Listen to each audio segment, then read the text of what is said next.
दोस्तों कैसे हो। आशा करते हैं सभी लोग ज़बरदस्त मस्त होंगे और आप लोगों की ज़बरदस्त तैयारी चल रही होगी।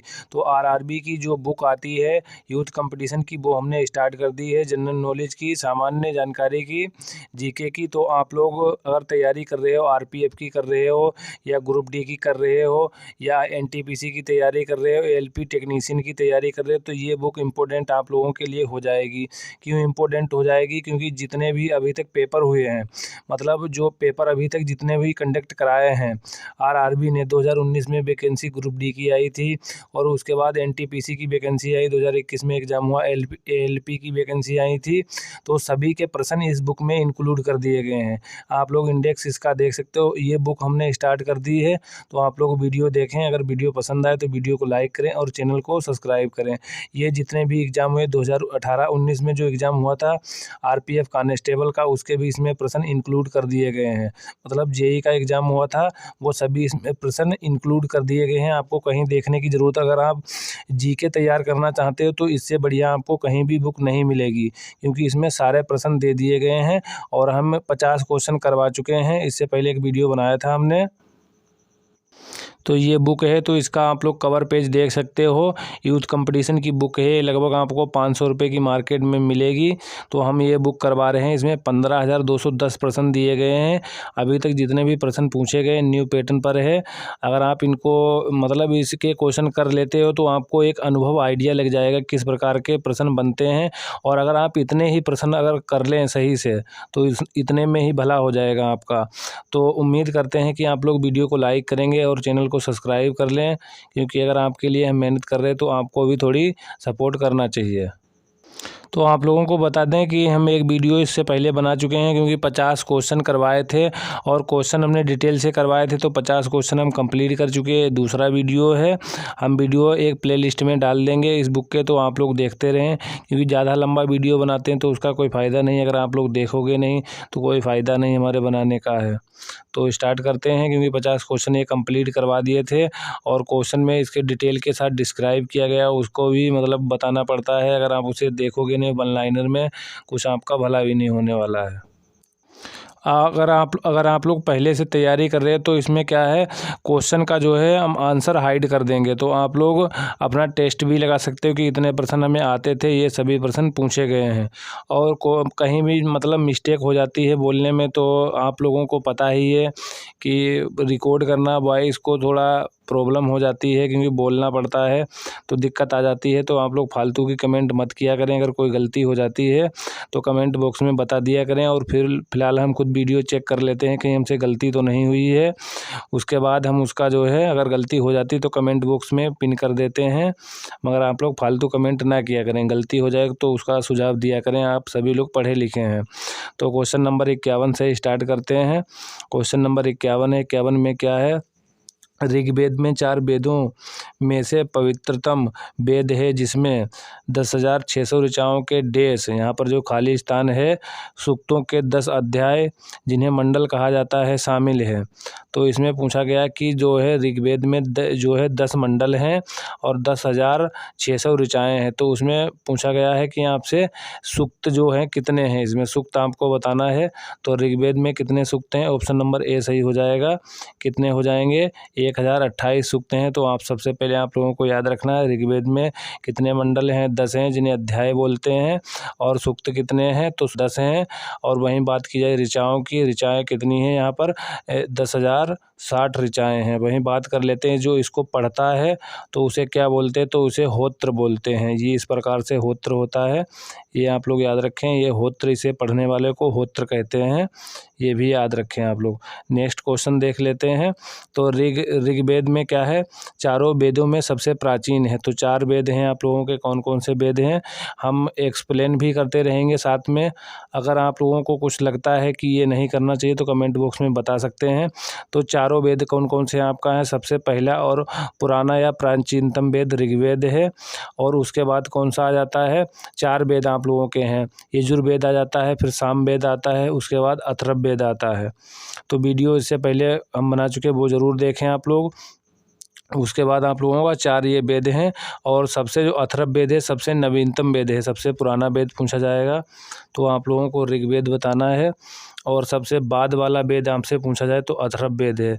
ऋग्वेद में कितने हैं मंडल आप लोगों को बता चुके हैं, 10 भागों में बांटा गया है, मतलब 10 अध्याय मंडल बोल सकते हो जिन्हें मंडल कहा जाता है। और ऋचाएँ कितनी हैं ऋग्वेद में? ऋचाएँ हैं 10,600 ऋचाएँ हैं। सूक्त कितने हैं? सूक्तों का संग्रह 1028 सूक्त हैं। ऋग्वेद में जो है उद्यत प्रमुख देवता कौन सा है? तो ऋग्वेद में जो प्रमुख देवता कौन है? इंद्र देवता को प्रमुख माना गया है ऋग्वेद में। किसे?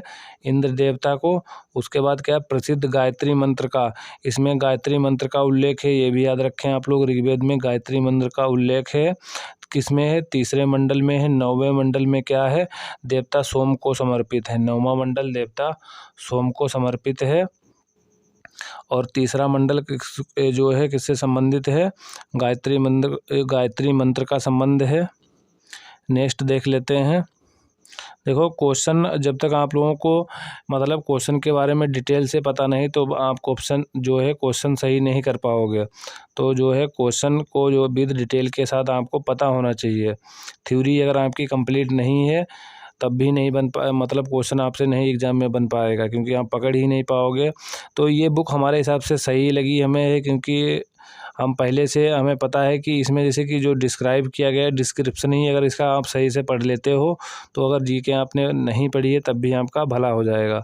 और जो एग्ज़ाम एनटीपीसी होता है, एनटीपीसी आरपीएफ का जो एग्ज़ाम होगा, तो आप लोगों को पता है कि इतनी भीड़ में जो है इतने वैकेंसी बहुत इस बार जो आप लोगों का 15 अप्रैल से फॉर्म अप्लाई होगा चालू होगा, तो उसमें जो है वैकेंसी कम है। कुल ऐसे 4600 के करीब वैकेंसी हैं।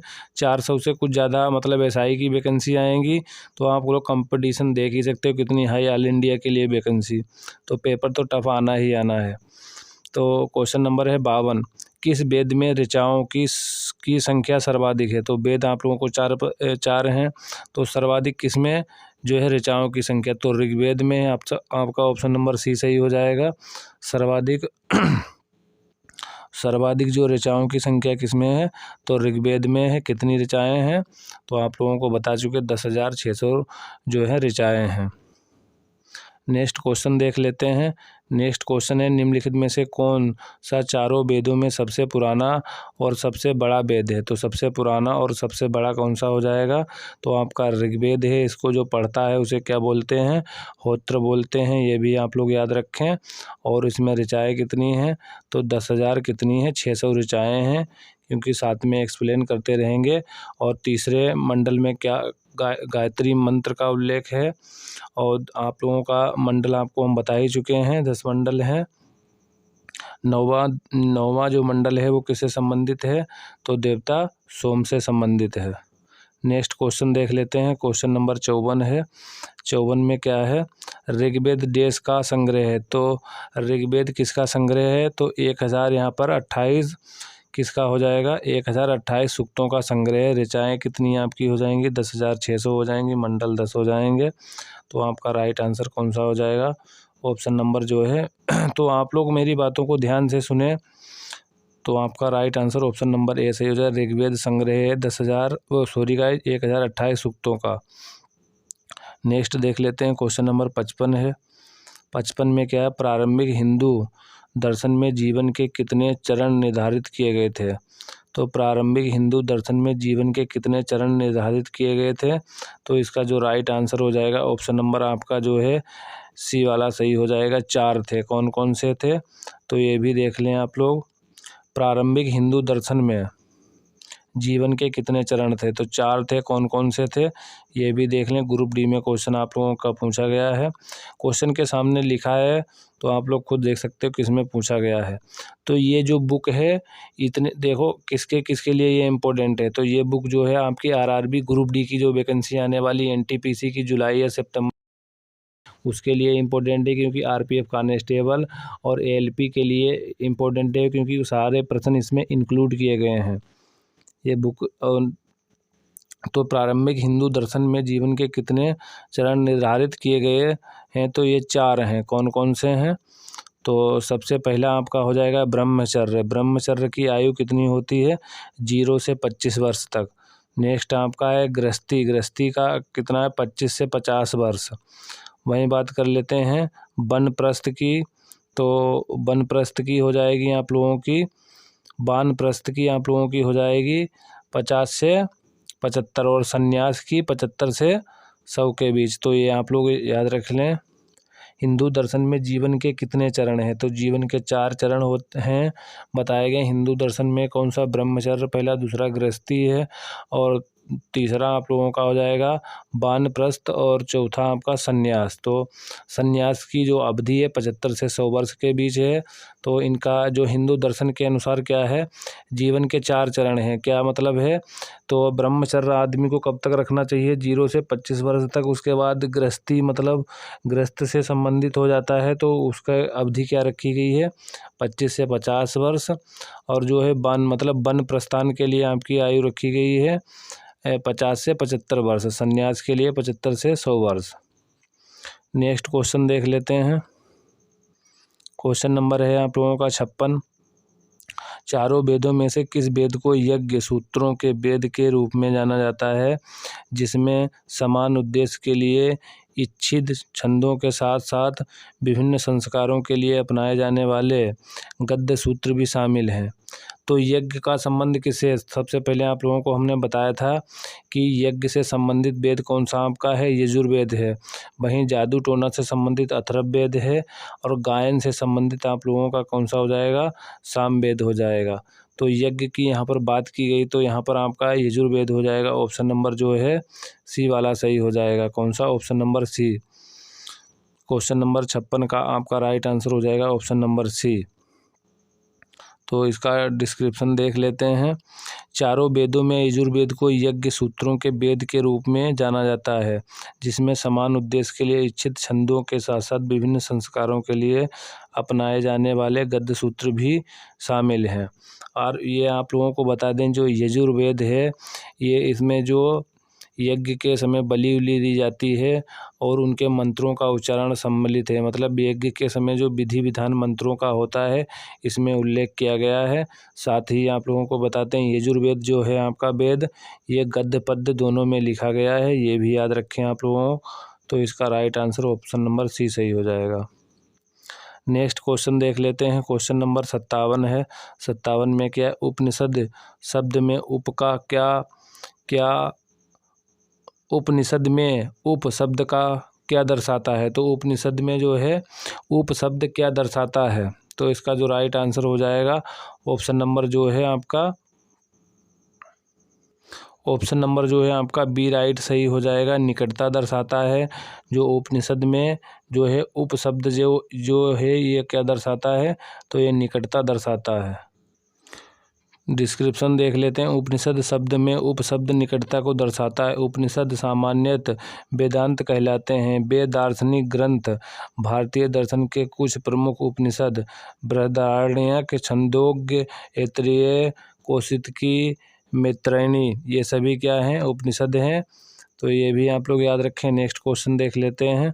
क्वेश्चन नंबर 58 है। 58 में क्या? ऋग्वेद के स्त्रोतों को डैश के रूप में भी जाना जाता है। तो ऋग्वेद के जो स्त्रोत हैं, स्त्रोतों को डैश के नाम से भी जाना जाता है। तो स्त्रोतों को किसके नाम से जाना जाता है? तो 58 का जो राइट आंसर ऑप्शन नंबर जो हो जाएगा ए सही हो जाएगा। तो ऋग्वेद के जो स्त्रोतों को किसके नाम से जाना जाता है? सूक्त के नाम से जाना जाता है। तो इसका जो आपका राइट आंसर हो जाएगा वो ऑप्शन नंबर ए सही हो जाएगा। ऋग्वेद के जो स्त्रोतों को डैश के रूप में जाना जाता है, तो किसके? सूक्त के रूप में जाना जाता है। ऋग्वेद के स्त्रोतों को सूक्त के रूप में जाना जाता है। ऋग्वेद सबसे प्राचीन वेद है। इसमें कुल 1028 सूक्त हैं और संपूर्ण ऋग्वेद को 10 मंडलों में विभक्त किया गया। ऋचाओं की बात की जाए तो 10,600 ऋचाएँ इसमें हैं। पढ़ने वाले को होता कहते हैं। क्वेश्चन नंबर 59 है। क्वेश्चन नंबर 59 है। तो एक वीडियो हम लगभग 1 घंटे का अप्रोक्स बनाएंगे, लगभग 50 क्वेश्चन कंप्लीट करने की कोई एक वीडियो में। तो क्वेश्चन नंबर 59 है। निम्नलिखित में से किस वेद को गीत की पुस्तक मंत्रों का वेद या गीत का योग भी कहा जाता है। तो गीत से संबंधित कौन सा हो जाएगा, आप लोगों को बता चुके हैं, सामवेद आपका हो जाएगा राइट आंसर। भारतीय संगीत का जनक के नाम से जाना जाता है इस वेद को, तो सामवेद आपका राइट आंसर हो जाएगा। यजुर्वेद, इसमें जादू टोना, यजुर्वेद में मंत्रों का जो है उल्लेख किया गया है, और ऋग्वेद में आप लोगों का हो जाएगी ऋचाएँ, और अथर्ववेद सबसे बाद वाला वेद है। तो यहाँ पर देख लेते हैं, सामवेद को गीत की पुस्तक, मंत्रों का वेद या गीत का योग कहा जाता है। तो गीत का योग कहा जाता है। इसमें कुल मंत्रों की संख्या कितनी है, 1869 है। इनमें से 1474 मंत्र ऋग्वेद से लिए गए। इसी कारण सामवेद को ऋग्वेद से अभिन्न माना जाता है। यह पद्य में है तथा सूर्य देवता को समर्पित है। तो ये किसको समर्पित है, सूर्य देवता को समर्पित है, तो ये भी याद रखें। नेक्स्ट क्वेश्चन देख लेते हैं, क्वेश्चन नंबर 60 है, सबसे पुराना वेद कौन सा हो जाए, सबसे पुराना वेद है। तो ये पूछा गया सबसे पुराना वेद कौन सा है, तो आप लोगों का जो ऑप्शन राइट हो जाएगा ऑप्शन नंबर डी, ऋग्वेद सबसे पुराना वेद है। तो यहाँ पर देख लेते हैं, इससे संबंधित कुछ फैक्ट हैं। तो इनको देखो, क्वेश्चन देखने के बाद आप लोग जो इसका डिस्क्रिप्शन है इसे ज़रूर याद रखने की कोशिश करें। तो ऋचाओं के क्रमबद्ध ज्ञान के संग्रह को ऋग्वेद कहते हैं। तो ऋग्वेद किसे कहते हैं, ऋचाओं के क्रमबद्ध ज्ञान को ऋग्वेद कहते हैं। सबसे पुराना वेद है, 10 मंडल हैं, 1028 सूक्त हैं, बाल्यखिल्य पाठ के 11 सूक्त हैं, एवं 10,462 ऋचाएँ हैं। तो ऋचाएँ आप लोग याद रखें, क्योंकि ऋचाएँ इसमें दो प्रकार से आपको बताई गई। कहीं कहीं आपको 10,462 मिलेंगी, और कहीं कहीं आपको 10,600 लिखी मिल जाएंगी ऋचाएँ। ऋचाएँ आपको कहीं कहीं मिल जाएंगी 10,600 मिल जाएंगी, कहीं कहीं आपको लिखी मिलेंगी 10,462। तो उससे कोई फ़र्क नहीं पड़ता, जो भी हो उनमें से कोई भी अगर ऑप्शन में आए तो लगा सकते हो आप।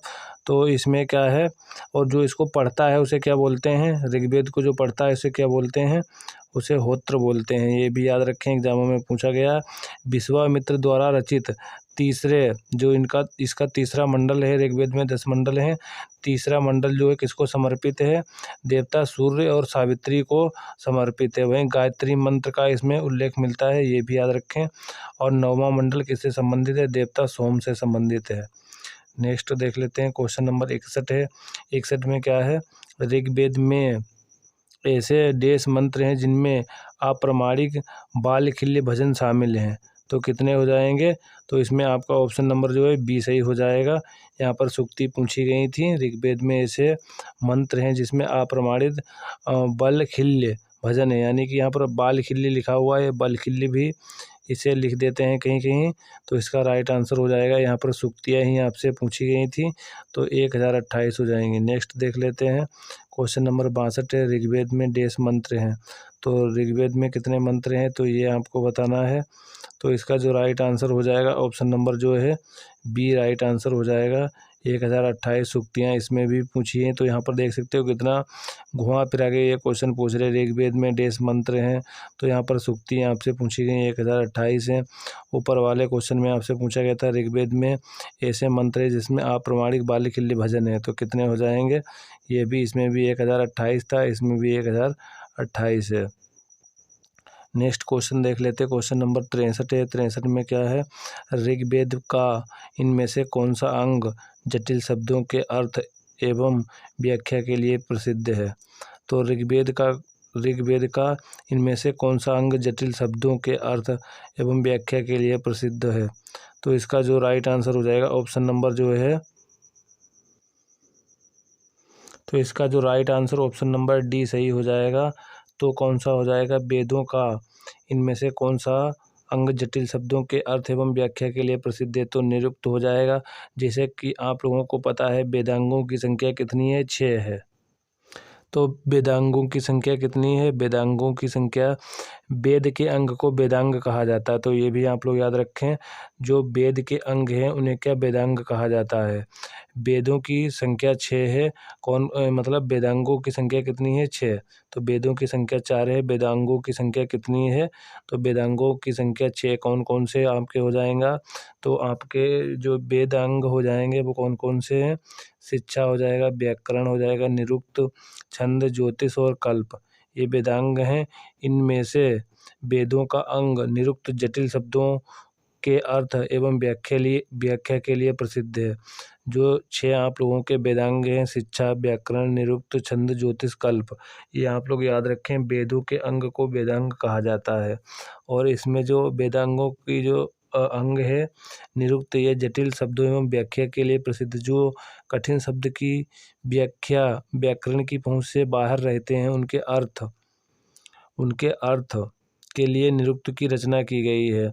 निरुक्त के रचयिता यास्क हैं, तो ये भी याद रख सकते हो आप लोग, यास्क हैं, निरुक्त के रचयिता यास्क हैं। यास्क मुनि ने निरुक्त को व्याकरण का पूरक माना है। नेक्स्ट देख लेते हैं, क्वेश्चन नंबर 64 है। 64 में क्या है, भारत का राष्ट्रीय आदर्श वाक्य जो हमारा कौन सा है, सत्यमेव जयते। कौन सा है भारत का आदर्श राष्ट्र वाक्य, सत्यमेव जयते, अर्थात सत्य की हमेशा विजय होती है। तो सत्यमेव जयते का मतलब यही है कि हमेशा किसकी सत्य की जीत होती है। इस किस प्राचीन भारतीय शास्त्र से उद्भव का एक मंत्र है। मतलब यहाँ पर साफ साफ पूछा गया है, जो सत्यमेव जयते है ये कहाँ से लिया गया है, तो ये कई बार प्रश्न पूछा गया, तो ये मुंडको उपनिषद से लिया गया है। ऑप्शन नंबर आपका बी सही हो जाएगा। भारत का जो है राष्ट्रीय आदर्श वाक्य है सत्यमेव जयते, और इसका मतलब होता है सत्य की हमेशा जो है विजय होती है। मुंडको उपनिषद से लिया गया। इसका जो सत्यमेव जयते का है, जो सत्यमेव जयते है, इसका उल्लेख जो है सम्राट अशोक के द्वारा बनाए गए सिंह स्तंभ, जो स्तंभ कहाँ है, सारनाथ में स्थित है, में भी है। मतलब ये जो सम्राट अशोक थे उन्होंने जो सिंह स्तंभ है सारनाथ में स्थित है, वहाँ से क्या लिया गया है, ये सत्यमेव जयते लिया गया है, जिसे हूबहू भारत के राष्ट्र प्रतीक में शामिल किया गया है। तो आपका राइट आंसर क्या हो जाएगा, ऑप्शन नंबर जी, मुंडकोपनिषद। नेक्स्ट देख लेते हैं, क्वेश्चन नंबर है 65। 65 में क्या है, धनुर्वेद यजुर्वेद का उपवेद है, इसका संबंध निम्न में से किससे है। तो धनुर्वेद जो है यजुर्वेद का उपवेद है, तो इसका संबंध पूछा गया, तो संबंध आपका डी हो जाएगा, युद्ध कौशल से।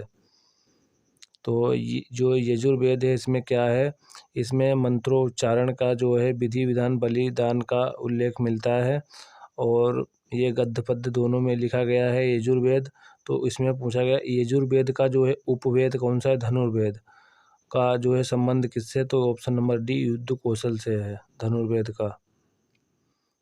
नेक्स्ट देख लेते हैं, धनुर्वेद यजुर्वेद का एक उपवेद, इसके अंतर्गत धनुर्विद्या सैन्य विज्ञान आता है। धनुर्वेद वह शास्त्र है जिसमें धनुष चलाने की विधा का निरूपण किया गया है। मधुसूदन सरस्वती ने अपने प्रस्थान भेद नामक ग्रंथ में धनुर्वेद को यजुर्वेद का उपवेद लिखा है। नेक्स्ट देख लेते हैं, क्वेश्चन नंबर है 66। निम्न में से किस वेद में संगीत से संबंधित ज्ञान संग्रहित है। तो संगीत से संबंधित आपका सामवेद हो जाएगा, ऑप्शन नंबर सी सही हो जाएगा। तो संगीत जो सामवेद का संगीत से संबंध है, साम का अर्थ होता है गान से है। सामवेद में संकलित मंत्रों को देवताओं की स्तुति के समय गाया जाता है। सामवेद में कुल 1875 ऋचाएँ हैं, इनमें से 75 ही सामवेद के हैं, शेष ऋग्वेद से ग्रहण किए गए हैं। तो जो ऋचाएँ हैं इसमें 1875 टोटल ऋचाएँ हैं, कितनी, 1875 सामवेद में। तो सामवेद की जो ऋचाएँ हैं वो उसमें से जो ऋचाएँ हैं 1800 ऋचाएँ किससे ली गई हैं, ऋग्वेद से ली गई हैं। नेक्स्ट क्वेश्चन देख लेते हैं, क्वेश्चन नंबर 67 है। 67 में क्या है, वेदों को इंडो आर्यन सभ्यता का सर्वप्रथम साहित्यिक अभिलेख माना जाता है। इसमें शामिल 4 वेदों के नाम ऋग्वेद, सामवेद, यजुर्वेद और आपका हो जाएगा एक Atharvaveda, option number option number जो है आपका ए राइट हो जाएगा। तो आपका कौन सा ऑप्शन राइट हो जाएगा? ऑप्शन नंबर जो है ए राइट हो जाएगा, अथर्ववेद। नेक्स्ट देख लेते हैं। तो वेदों की संख्या, जैसा कि आप सभी लोगों को हम बता चुके हैं, वेदों की संख्या 4 है। तो वेदों को इंडो आर्यन सभ्यता का सर्वप्रथम साहित्य अभिलेख माना जाता है।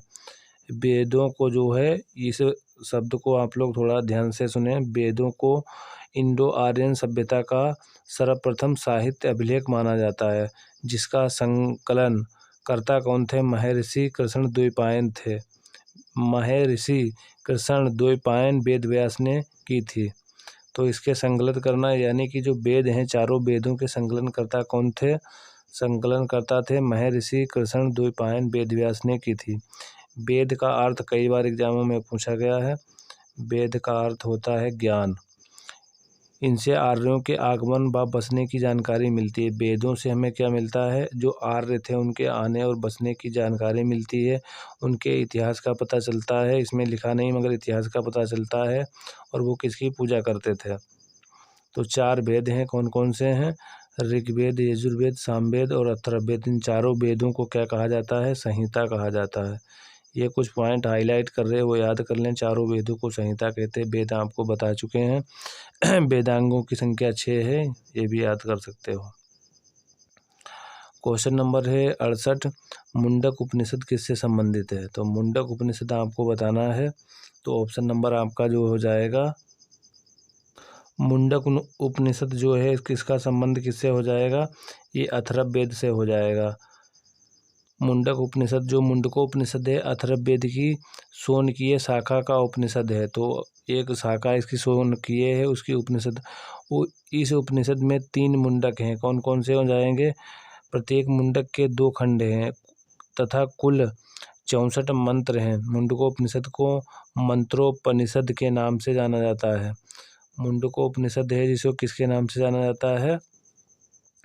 इसको जाना जाता है मंत्र के राष्ट्र प्रतीक में सत्यमेव जयते मुंडकोपनिषद से लिया गया है।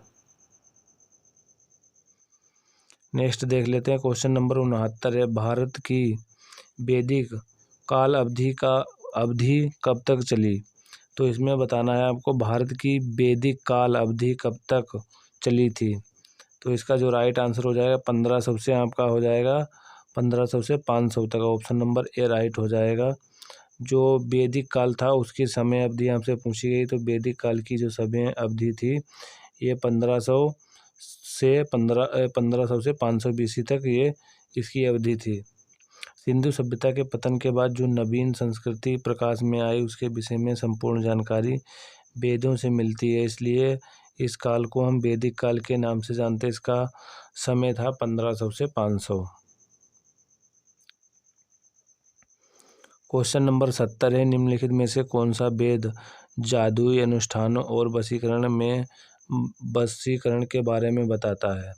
तो जादू टोना से संबंधित, वशीकरण से संबंधित ये कौन सा हो जाएगा आपका? ये अथर्ववेद हो जाएगा। और सबसे लास्ट वाला जो है वेद है, मतलब सबसे नया आपसे पूछा जाएगा कौन सा वेद है, तो ये अथर्ववेद हो जाएगा। जादू टोना से संबंधित ये सब किस में मिलता है? ये मिलता है अथर्ववेद में। तो नेक्स्ट देख लेते हैं। अथर्ववेद को ब्रह्मावेद भी कहते हैं। तो इसे क्या कहते हैं? ब्रह्मावेद कहते हैं। अथर्ववेद को कहा जाता है। अथर्वा ऋषि के नाम पर इस वेद का नाम अथर्ववेद पड़ा है। इस वेद की रचना सबसे बाद में हुई। इसमें 20 अध्याय, 731 या 30 सूक्त या 5987 मंत्र हैं। इसमें वशीकरण, जादू टोना, भूत प्रेत, औषधियों संबंधित मंत्रों का वर्णन है। काशी का प्राचीनतम उल्लेख अथर्ववेद में ही मिलता है। तो आपसे पूछा जाएगा काशी का उल्लेख किस में मिलता है? तो अथर्ववेद मिलता है। जादू टोना, भूत प्रेत और औषधि संबंधित मंत्रों का वर्णन अथर्ववेद में है। नेक्स्ट देख लेते हैं। इसमें 20 अध्याय हैं, 731 सूक्त हैं, 5987 मंत्र हैं। तो क्वेश्चन नंबर आपका 71 है। यजुर्वेद में यजुर का अर्थ है। तो यजुर का अर्थ होता है, ऑप्शन नंबर से आपका हो जाएगा बलिदान। यजुर्वेद में यजुर का अर्थ होता है बलिदान। नेक्स्ट डिस्क्रिप्शन देख लेते हैं। यजुर का अर्थ होता है बलिदान। यजुर्वेद हिंदू धर्म का एक महत्वपूर्ण श्रुति धर्म ग्रंथ है। इसमें यज्ञ व बलि की प्रक्रिया के बारे में बताया गया है। यह हिंदू धर्म के 4 प्रमुख ग्रंथों में से एक है। तो आपका राइट आंसर क्या हुआ? Option number C. Question number है 72। निम्न में से किस वेद में बीमारियों के उपचार दिया गया? तो बीमारियों के उपचार के बारे में आप लोगों को बता चुके हैं। औषधि से संबंधित कौन सा हो जाएगा आपका? अथर्ववेद हो जाएगा। ऑप्शन नंबर जो है डी आपका सही हो जाएगा। बीमारियों के उपचार के बारे में बताया गया है किसमें? आपका अथर्ववेद में बताया गया है। साथ ही इसमें आपका जो है सामान्य विचारों और अंधविश्वासों का विवरण मिलता है। अंधविश्वास का विवरण किसमें मिलता है? तो अंधविश्वास का विवरण आप लोगों का मिलता है अथर्ववेद में मिलता है। तो यह जादू टोना वशीकरण से संबंधित है। इसका संबंध विवाह और प्रणय गीतों आदि के विवरण सुरक्षित हैं किसमें? और इसके अथर्ववेद का रचयिता कौन है? अथर्वा। नेक्स्ट क्वेश्चन देख लेते हैं। क्वेश्चन नंबर है 73। निम्नलिखित में से किस उपनिषद में वसुदेव कुटुंबकम शब्द का उल्लेख किया गया है?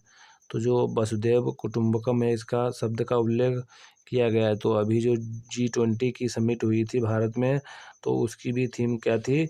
वसुदेव कुटुंबकम। ये याद रखें आप लोग। तो इसका संबंध किससे हो जाएगा?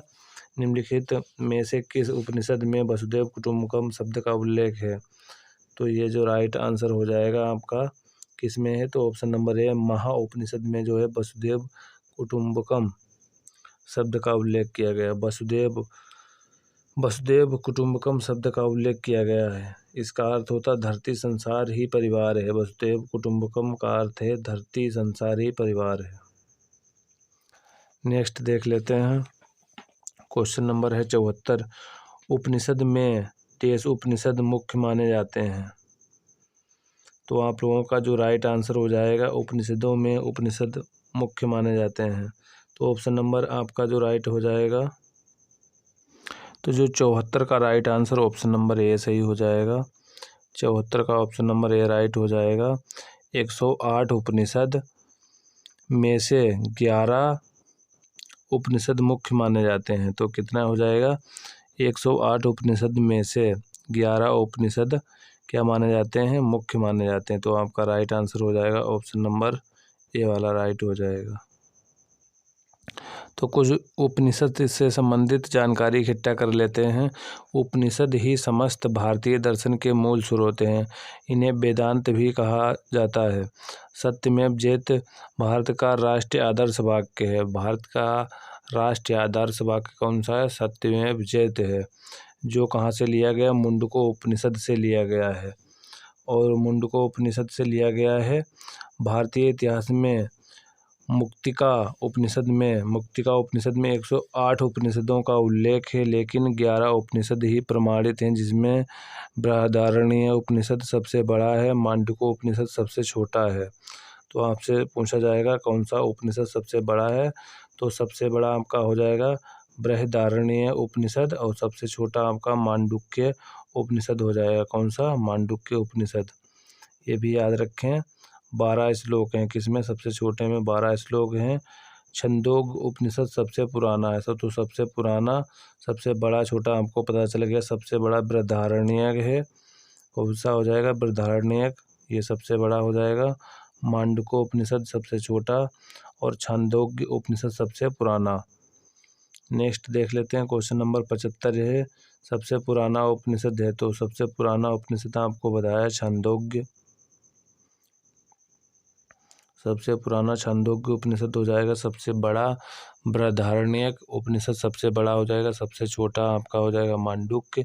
सबसे पुराना छांदोग्य। क्वेश्चन नंबर है 76। प्रारंभिक भारतीय दार्शनिक के अनुसार प्रत्येक वस्तु देश तत्वों से बनी थी। तो कितने तत्वों से प्रत्येक वस्तु बनी थी? तो इसका जो राइट आंसर हो जाएगा ऑप्शन नंबर जो है डी, 5 तत्वों से बनी थी। तो ये तत्व याद रख सकते हैं आप लोग। 5 तत्वों से बनी थी। जो प्रारंभिक भारतीय दर्शन के अनुसार प्रत्येक वस्तु कितने तत्वों से बनी थी? 5 तत्व। तो पंच तत्व ये कौन कौन से थे? पंच महाभूत भारतीय दर्शन में सभी पदार्थों के मूल माने गए हैं, मूल माने गए हैं। आकाश, तो ये याद रखें आप लोग, कौन कौन से हो जाएंगे? आकाश, वायु, अग्नि, जल और पृथ्वी महाभूत माने गए हैं, जिनसे सृष्टि का प्रत्येक पदार्थ बना है। इनसे बने पदार्थ जड़ होते हैं। सजीव बनने के लिए इनको आत्मा चाहिए होती है। आत्मा को वैदिक साहित्यों में पुरुष कहा जाता है। सांख्य दर्शन में प्रकृति इन्हीं 5 तत्वों से बनी है। क्वेश्चन नंबर 77 है, कंठोपनिषद में नचिकेता नामक एक किशोर और देवता के बीच हुई बातचीत दर्ज है। निम्नलिखित में से कौन सा देवता नचिकेता से बात कर रहा है? तो जो कंठोपनिषद है, नचिकेता नामक एक किशोर और देवता के बीच हुई बात, तो ये इसका जो राइट आंसर हो जाएगा ऑप्शन नंबर ए से ही संबंधित हो जाएगा, भगवान यम के बीच। तो किसके बीच ये बातचीत हुई थी? कंठोपनिषद। तो कंठोपनिषद में नचिकेता एवं देवता यम के मध्य हुई बातचीत संवाद दर्ज है। यह कृष्ण यजुर्वेद उपनिषद है। इस उपनिषद के रचयिता कौन? कंठ आचार्य हैं। तो आप लोगों को बता दें इसमें हमने क्या कंप्लीट कर लिया है। तो सबसे पहले आप लोगों को बताएं, 2 वीडियो बनाए हैं। तो दूसरा वीडियो इसमें देखो, अगर प्राचीन इतिहास आपको पढ़ने पड़ेगा, मध्यकालीन और आधुनिक इतिहास, उसके बाद आपको जियोग्राफी भी पढ़नी है, पॉलिटी भी पढ़नी है, और यहाँ पर खेलकूद से संबंधित जो भी प्रश्न है, स्टैटिक जीके भी आपको कवर करनी पड़ेगी। तो देखो भाई, सिलेबस जीके का जो है थोड़ा ज़्यादा होता, तो वो अगर आपको कंप्लीट करना है तो वीडियो तो पूरा देखना पड़ेगा, वरना आप लोग समझ ही सकते हो। तो यहाँ पर हम क्या कंप्लीट कर चुके हैं? तो ये 3 हम जो है 3 यहाँ पर हम लोग कंप्लीट कर चुके हैं। यहाँ पर देख सकते हो टॉपिक जो हम कंप्लीट कर चुके हैं प्राचीन जो है इतिहास में। अब हमारा महाजनपद काल आ जाएगा, तो इसे कंप्लीट करने के बाद जैन धर्म, बौद्ध धर्म, इनको सभी कवर कर लेंगे। तो हम स्टार्ट करने वाले हैं महाजनपद काल। तो हम करने वाले हैं अब महाजनपद काल, जो है टॉपिक हमारा महाजनपद काल स्टार्ट है। तो सब क्वेश्चन नंबर है 78। निम्नलिखित विकल्पों में से गलत जोड़ी का चयन कीजिए। तो यहाँ पर वंश दिए गए हैं, किसका किस वंश से संबंध है ये बताना, ये गलत है। तो यहाँ पर राजा किसका संबंध चोल जो है चोल वंश से था, तो ये सही हो जाएगा। नेक्स्ट देख लेते हैं, एक ऑप्शन आपको दिया गया है चंद्रगुप्त मौर्य, तो इसका संबंध मौर्य से था, ये भी सही हो जाएगा। कनिष्क कुषाण से, ये भी सही हो जाएगा। ये जो आपका दिया गया ये गलत हो जाएगा। बिंबिसार जो था ये हर्यक वंश से संबंधित था, हर्यक वंश का जो है इससे संबंध हो जाएगा इसका। तो आपका जो गलत वाला ऑप्शन हो गया, तो इसमें गलत जोड़ी पूछी है, तो राइट आंसर ऑप्शन नंबर आपका बी वाला सही हो जाएगा। बाकी ये जो ऑप्शन दिए गए वो सभी सही थे, तो इसके बारे में देख लेते हैं। ऑप्शन नंबर आपका बी जो है बिल्कुल सही हो जाएगा। बिंबिसार ने 544 ईसा पूर्व में मगध पर हर्यक वंश की स्थापना की थी। किस वंश की? हर्यक वंश की स्थापना की थी। और वहीं बात कर लेते हैं कि इसके पूर्व बृहद्रथ का शासन था मगध पर। इससे पहले जो बिंबिसार से पहले किसका शासन था मगध साम्राज्य पर? तो ये किसका? बृहद्रथ का था। बात करते हैं बिंबिसार ने क्या किया था? बिंबिसार ने गिरिब्रज को अपनी राजधानी बनाया था, और इसने वैवाहिक संबंध के द्वारा अपनी स्थिति मजबूत की थी। तो इसने क्या किया था? राजधानी को इसने जो है बिंबिसार ने गिरिब्रज को अपनी राजधानी बनाया था, और जो इसने अपना साम्राज्य का जो विस्तार किया था वो मतलब विवाह करके जो है राजा की लड़की से विवाह कर लेता था, और उससे अपने साम्राज्य को इसने बढ़ाया था। बिंबिसार ने किससे शादी की थी? लिच्छवी के शासक चेटक की पुत्री चिल्लाना से, कौशल राज की जो है प्रसन्नजेत की बहन कोसला से, महाकोसला से की थी, और मध्य देश की कन्या से विवाह किया था। काशी महाकोशला देवी के साथ दहेज में मिला था इसे। नेक्स्ट देख लेते हैं, बिंबिसार देश कहाँ का शासक था?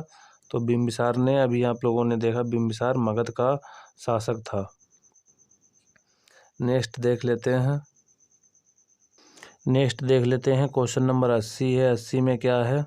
क्वेश्चन नंबर 80 दिया गया है, 80 में क्या, निम्नलिखित में से कौन सी मगध साम्राज्य की राजधानी थी? तो कौन सी हो जाएगी? तो ऑप्शन नंबर आपका जो है बी सही हो जाएगा।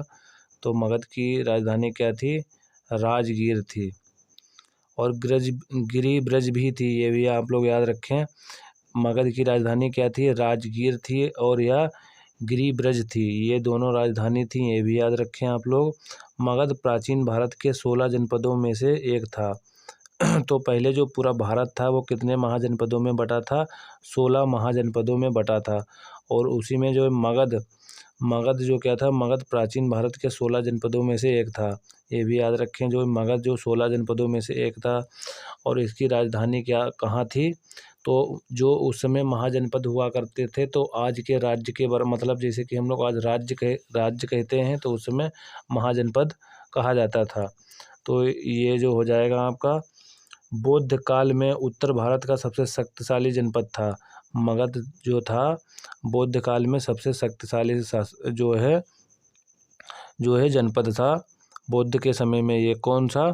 ये हो जाएगा आपका मगध। मगध की राजधानी कौन कौन सी थी? तो राजगृह थी, और जो आपकी राजगीर इसे बोलते हैं, राजगृह, राजगीर या गिरिब्रज, ये तीनों नाम आपको याद रखना है। ये मगध की राजधानी थी। कालांतर में मगध की राजधानी पाटलिपुत्र स्थानांतरित हुई। कहाँ हुई ये? पाटलिपुत्र। हालांकि शिशुनाग के शासनकाल में राजगीर गिरिब्रज के अतिरिक्त वैशाली नगर को भी दूसरी राजधानी बनाया गया था, जो बाद में उसकी प्रधान राजधानी बन गई थी। नेक्स्ट क्वेश्चन देख लेते हैं। क्वेश्चन नंबर है 81। 81 में क्या है? 81 है, आर्य संस्कृति के सर्वोच्च काल में गंगा घाटी के जनपद जो देश संख्या में थे महाजनपद बन गए थे। तो ये 16 इसका राइट आंसर ऑप्शन नंबर जो हो जाएगा ये। आर्य संस्कृति के सर्वोच्च काल में गंगा घाटी के जनपद जो संख्या में बन गए थे, क्या बन गए? 16 महाजनपदों का उदय हुआ था। और ये 16 महाजनपद पूर्व में आर्य संस्कृति के सर्वोच्च काल और गंगा घाटी के 16 जनपद थे। इन जनपदों का उल्लेख बौद्ध ग्रंथ, जो ये 16 महाजनपद थे, इनका उल्लेख कहाँ मिलता है? ये पेपर में पूछा जाता है कई बार।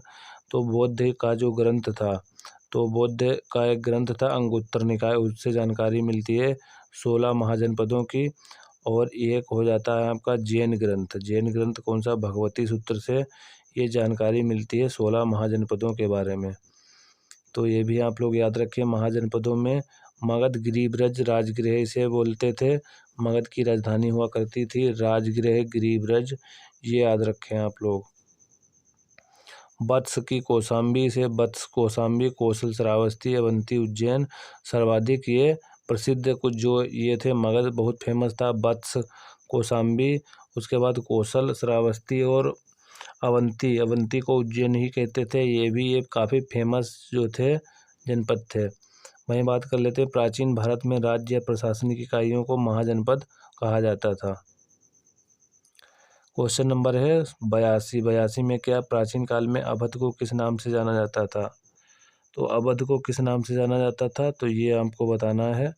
प्राचीन काल में जो अवध था, इसको किस नाम से जाना जाता? तो ऑप्शन नंबर ए, अवध को कौशल के नाम से जाना जाता था प्राचीन समय में। 6वीं शताब्दी में भारत में 16 महाजनपदों में विभाजित था। प्राचीन काल में अवध को कौशल के नाम से जाना जाता था। वर्तमान में यह क्षेत्र कहाँ पड़ता है? कौशल आपसे पूछे कोई कहाँ पड़ता है? उत्तर प्रदेश में पड़ता है, जिसे अवध बोल के नाम से जाना जाता था।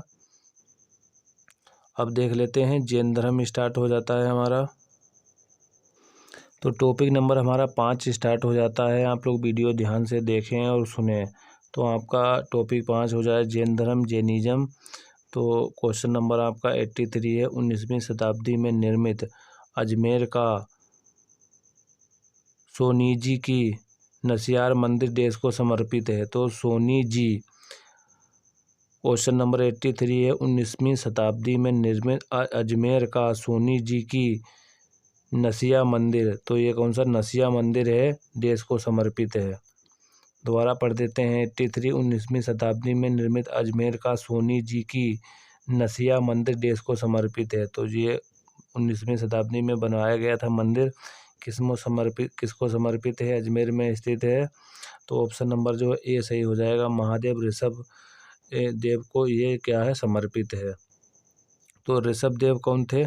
तो ये भी याद रखें, ऋषभ देव थे ये जैनों के प्रथम तीर्थंकर थे, ये भी याद रखें आप लोग।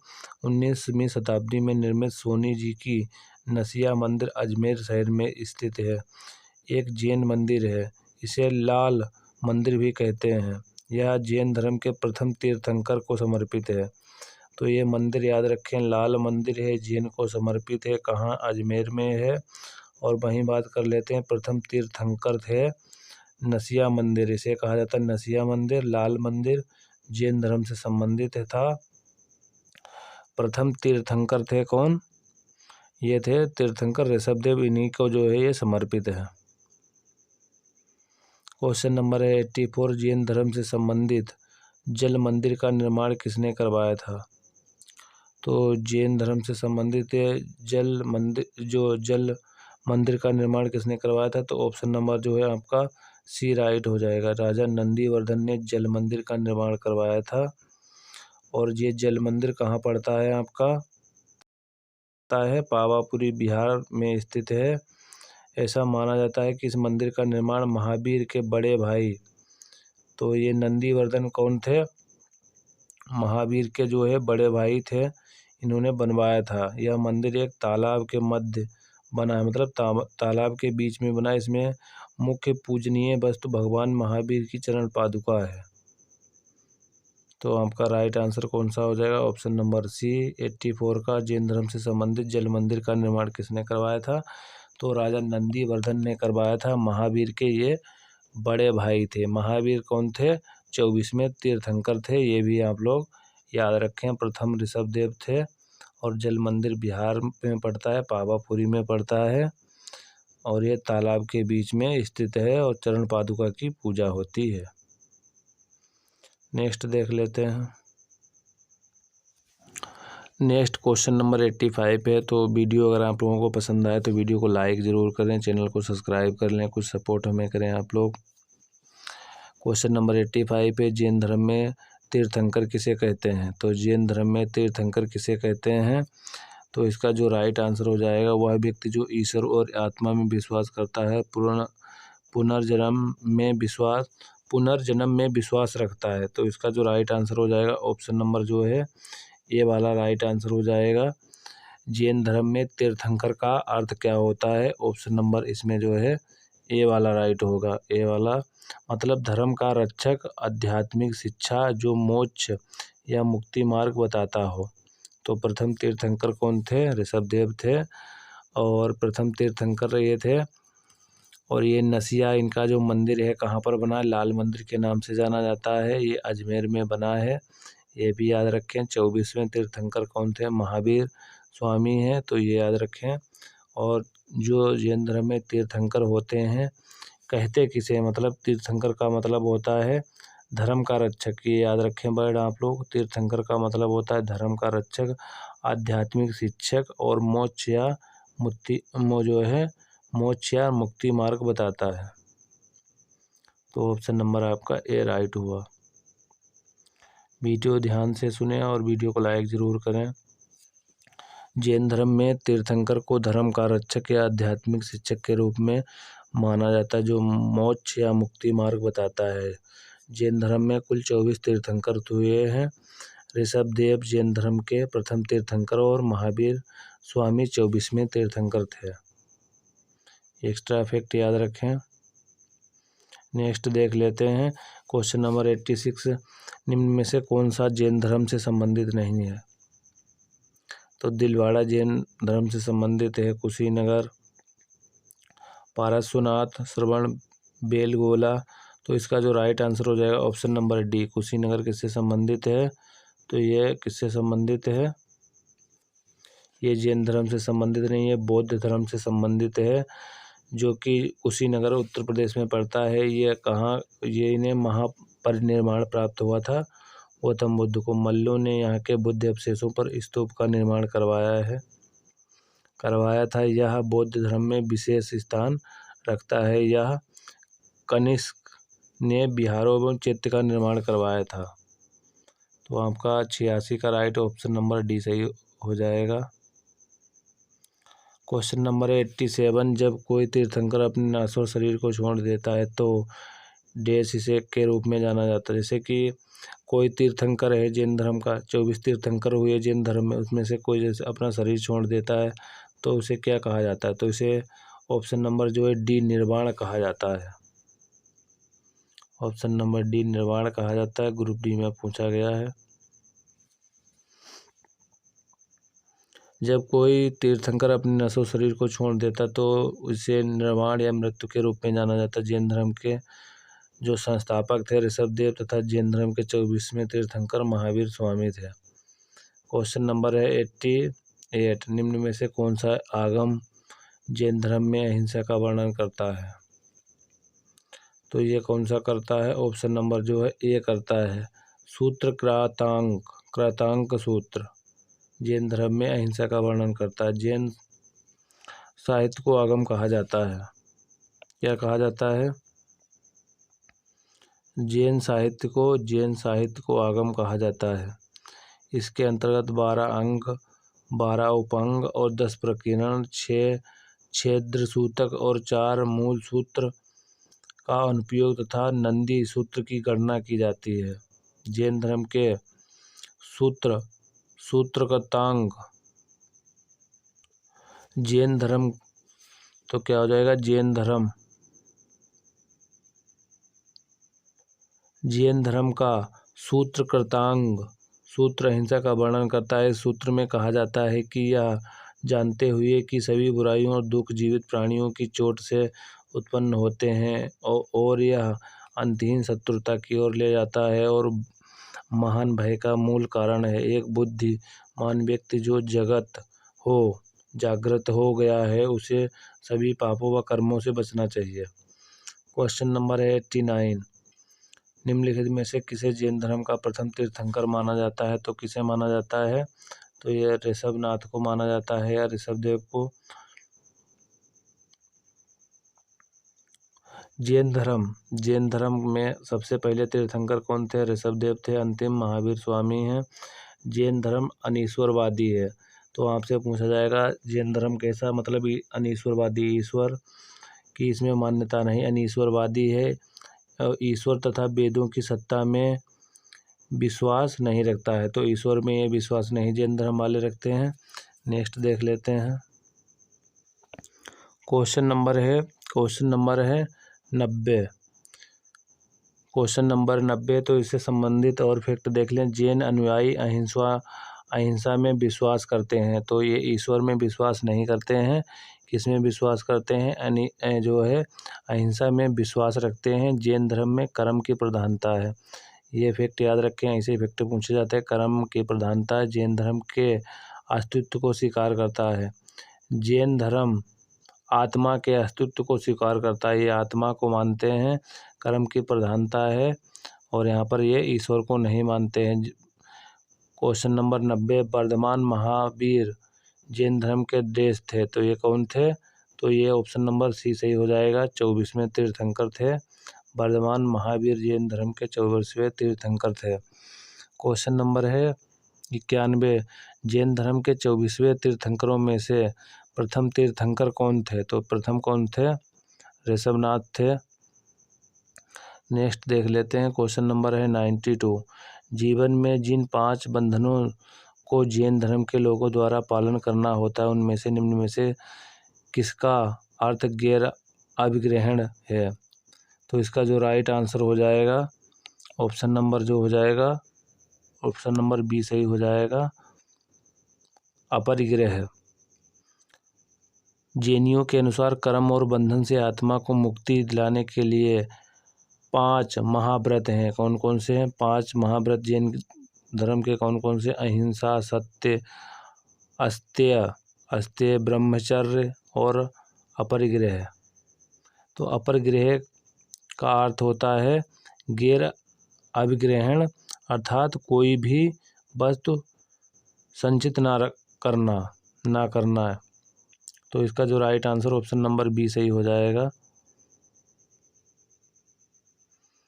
क्वेश्चन नंबर है 93, को देश के पवित्र व्यक्ति माना जाता है जिसने जैन धर्म को उसका वर्तमान स्वरूप प्रदान किया। तो ऑप्शन नंबर जो हो जाएगा, ऑप्शन नंबर ए सही हो जाएगा।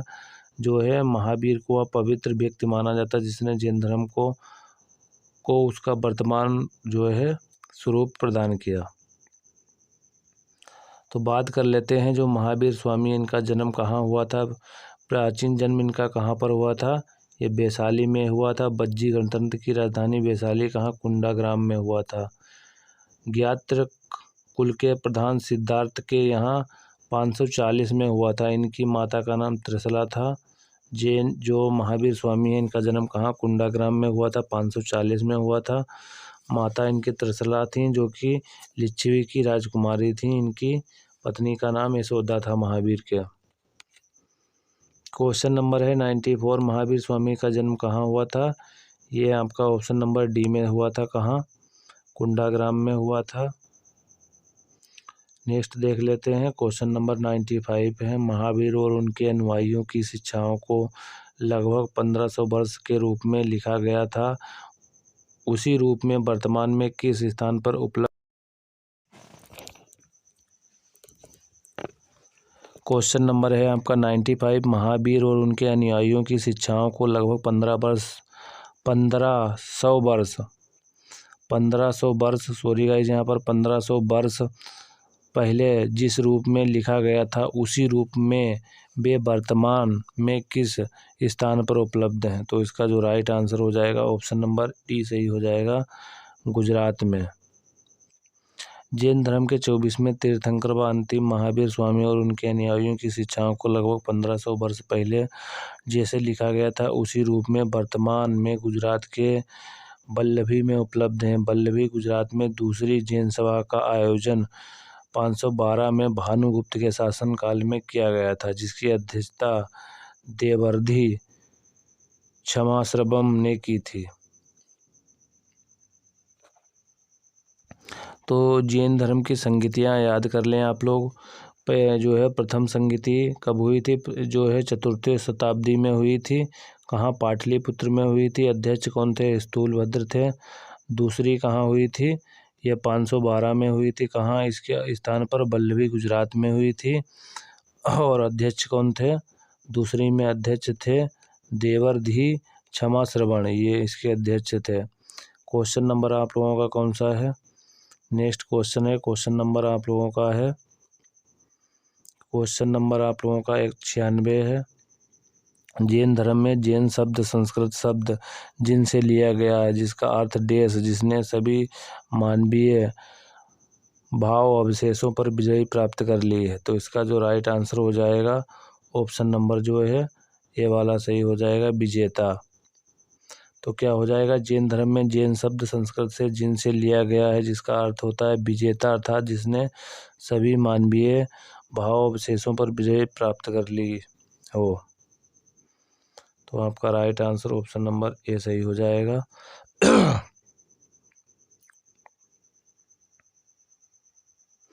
जैन धर्म में जैन शब्द संस्कृत के जिन से लिया गया जिसका अर्थ होता है विजेता, अर्थात जिसने प्रेम, द्वेष, सुख, दुख, राग, तृष्णा सभी मानवीय भाव अवशेषों पर विजय प्राप्त कर लिया हो। इस तरह ज्ञान और सत्य को ढकने व कर्मों से अपनी आत्मा को मुक्त कर लिया हो, वह जिन कहलाता है। क्वेश्चन नंबर है 97, मतलब 97वां क्वेश्चन है। जैन धर्म का तीर्थ स्थल पालीताड़ा मंदिर निम्न में से किस राज्य में है? पालीताड़ा मंदिर कहाँ है? तो ऑप्शन नंबर जो राइट हो जाएगा ऑप्शन नंबर बी सही हो जाएगा, गुजरात में है। गुजरात में दूसरी बैठक हुई थी, ये भी याद रखें।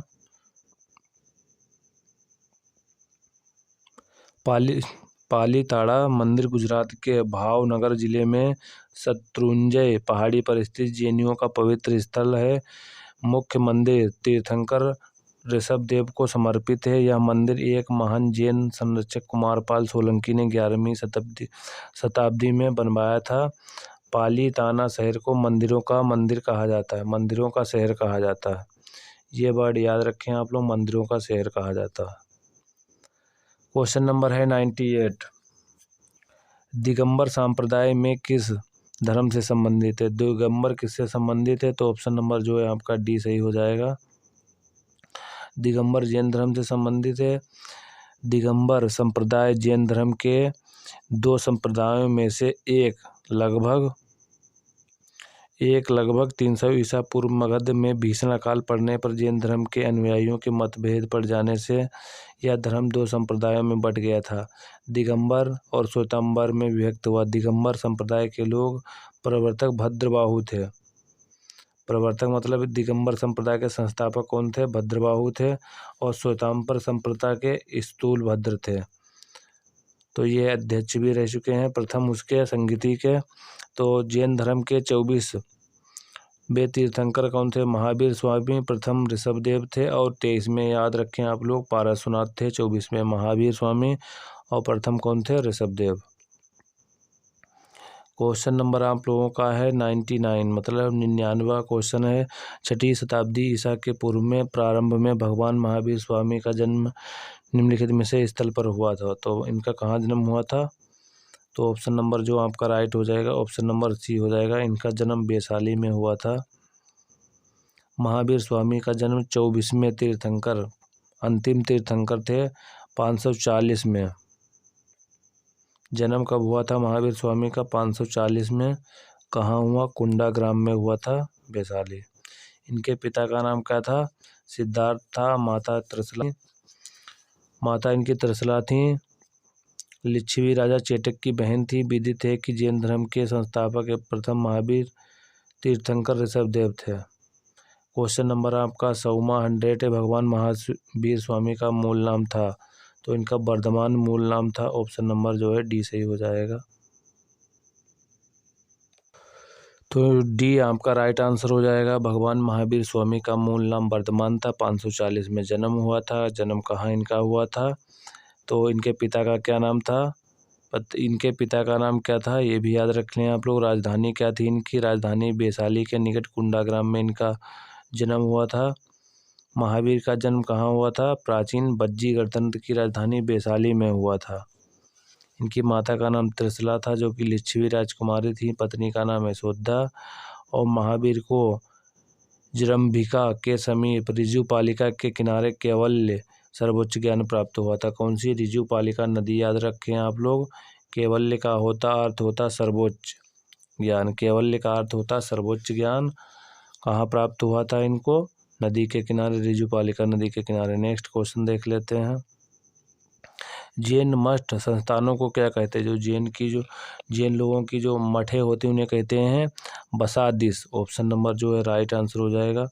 ऑप्शन नंबर डी हो जाएगा। जैन मठों को क्या कहते हैं? बसादिस कहते हैं।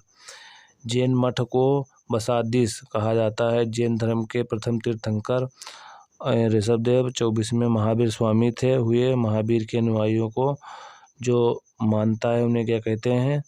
निर्ग्रंथ कहते हैं। जो महावीर स्वामी को मानता है अनुयायियों को निर्ग्रंथ कहते हैं। क्वेश्चन नंबर है कितना? 102 नंबर है। महावीर देश तीर्थंकरों में से अंतिम तीर्थंकर माने जाते हैं 24 में। राइट ऑप्शन नंबर आपका हो जाएगा सी। नेक्स्ट क्वेश्चन है क्वेश्चन नंबर है 24। सॉरी गाइस, क्वेश्चन नंबर है आप लोगों का 103 है। 24वें जैन तीर्थंकर का नाम था। 24वें सभी को पता है महावीर स्वामी। जैन धर्म के 24वें एवं अंतिम तीर्थंकर महावीर स्वामी थे। इनका जन्म 599 में। इनका जन्म कहाँ हुआ था? 599 में। तो महावीर स्वामी का 540 में जन्म हुआ था। यहाँ पर ये थोड़ा गलत लिखा है, इसे आप लोग भूल जाओ। कब हुआ था? 540 में हुआ था। कहाँ पर हुआ था? ये कुंडाग्राम इनका वैशाली में हुआ था। कुंडाग्राम वैशाली में हुआ था। प्रथम कौन थे? ऋषभदेव थे। और जैन धर्म के दो अनुयायी, जैन धर्म दो संप्रदायों में विभाजित, श्वेतांबर और दिगंबर। जैन साहित्य बहुत ही विशाल हैं, जिनमें से अधिकांश धार्मिक साहित्य हैं। संस्कृत प्राकृतिक अपभ्रंश भाषाओं में यह साहित्य लिखा गया है।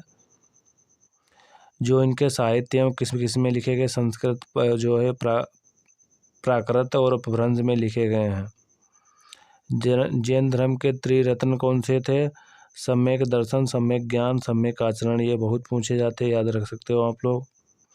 क्वेश्चन नंबर 104, पारसनाथ जो एक क्षत्रिय और बनारस के राजा अश्वसेन का पुत्र था, वह डेज जैन धर्म के थे। तो कौन थे ये? 23 में तीर्थंकर थे। कौन? पारसनाथ थे और बनारस के राजा के अश्वसेन का पुत्र थे ये। क्वेश्चन नंबर है आपका, काशी नरेश अश्वसेन के पुत्र पारसनाथ जैन धर्म के 23वें तीर्थंकर थे। उनका प्रतीक चिन्ह कौन सा था? चिन्ह भी पूछे जाते हैं। पारसनाथ का कौन सा था? फन सर्प था इनका। जैन धर्म के प्रथम तीर्थंकर ऋषभदेव आदिनाथ के नाम से जाना जाता है, ये भी याद रखें। ऋषभदेव को आदिनाथ से इनका वृषभ था, यानी कि बेल। क्वेश्चन नंबर 105 है, त्रिरत्न की अवधारणा जे संबंधित है, तो ये जैन धर्म से संबंधित है त्रिरत्न। तो यहाँ पर ये याद रखें, यहाँ पर जैन धर्म और बौद्ध धर्म दोनों से संबंधित है त्रिरत्न। नेक्स्ट क्वेश्चन देख लेते हैं। नेक्स्ट क्वेश्चन, ये क्वेश्चन जो आरआरबी में पूछा गया था, ये आरआरबी ने गलत कर दिया, मतलब गलत क्वेश्चन पूछ लिया था। इसमें दोनों ऑप्शन के अकॉर्डिंग कोई क्वेश्चन सेट होता है, तो उसमें ऑप्शन जो है आपको 3 गलत देने ही पड़ेंगे, तब जाके ऑप्शन जो है एक मैच करता है। तो यहाँ पर अगर बौद्ध धर्म इन्होंने दे दिया था, तो जैन होते हैं, बौद्ध धर्म भी होते हैं, बौद्ध धर्म में भी होते हैं। तो जैन धर्म के कौन से सम्यक दर्शन कौन कौन सा होता है? त्रिरत्न, सम्यक दर्शन, सम्यक ज्ञान और सम्यक आचरण। बौद्ध धर्म में कौन कौन से होते हैं? बुद्ध धम्म संघ। क्वेश्चन नंबर है 106। 106 में निम्नलिखित में से अनुसरण किए जाने वाले धर्म एवं पवित्र पुस्तिकाओं की कौन सी जोड़ी है संगत? मतलब देखो, इस्लाम धर्म की जो है धर्म ग्रंथ कौन सा है? कुरान, ठीक है। सिख धर्म का कौन सा हो जाएगा? गुरु ग्रंथ साहिब। और यहाँ पर जो हो जाएगा बाइबिल जैन धर्म की हो जाएगी। तो यहाँ पर जैन धर्म का उपनिषद नहीं होता, ऑप्शन नंबर सी वाला राइट आंसर हो जाएगा। तो आपका जो राइट आंसर हो जाएगा कौन सा हो जाएगा? सी वाला। जैन धर्म का जो होता है, जैन साहित्य का प्राचीनतम भाग आगम कहलाता है। जैन रचनाकारों को पुराण काव्य, चरित काव्य तथा कथा काव्य, रास काव्य आदि ग्रंथों की रचना की है। उपनिषद हिंदू धर्म के महत्वपूर्ण श्रुत धर्म ग्रंथ हैं। वो वैदिक वाग्मय के अभिन्न अंग हैं। इनमें परमेश्वर परमात्मा, ब्रह्म और आत्मा के स्वभाव एवं संबंध का बहुत ही दार्शनिक और सम्यक ज्ञान पूर्वक वर्णन किया गया है। क्वेश्चन नंबर 107 है। क्वेश्चन नंबर 107 है, शब्द श्वेतांबर शब्द से जुड़ा है, तो ये जैन धर्म से जुड़ा है। किससे? जैन धर्म से जुड़ा है। श्वेतांबर, दिगंबर, श्वेतांबर ये जैन धर्म से संबंधित हैं। श्वेतांबर शब्द जैन धर्म से जुड़ा है। चंद्रगुप्त मौर्य के शासन के काल में जैन धर्म, आपसे ये पूछा जा सकता है किसके शासन काल में जैन धर्म 2 संप्रदायों में बट गया था? श्वेतांबर और दिगंबर। श्वेतांबर सफ़ेद वस्त्र धारण करते हैं और दिगंबर कैसे? ये लोग नग्न रहते हैं, नंगे रहते हैं। तो अब हमारा यहाँ पर क्वेश्चन हमने कंप्लीट कर लिए हैं 107, यानी कि 57 क्वेश्चन इस वीडियो में कवर कर लिए हैं। अब हमारा आ जाता है बौद्ध धर्म। तो आप लोगों को बता दें, वीडियो मतलब 1 घंटे से ज़्यादा का हो गया, तो यहाँ पर क्या हो जाएगा, तो ये टॉपिक हम कंप्लीट कर चुके हैं। जैन धर्म, महाजनपद काल, वैदिक सभ्यता, सिंधु सभ्यता, पाषाण, ये सब टॉपिक कंप्लीट हो चुके। 1 2 3 4 5 टॉपिक हम लोग कंप्लीट कर चुके हैं। ये 2 वीडियो हो चुका है। दूसरा वीडियो तो प्लेलिस्ट में जाके आप लोग वीडियो देख सकते हो। तो कोशिश करते हैं कि एक वीडियो में 100 क्वेश्चन लिया करेंगे। तो इस वीडियो में इतना ही। वीडियो को लाइक करें, चैनल को सब्सक्राइब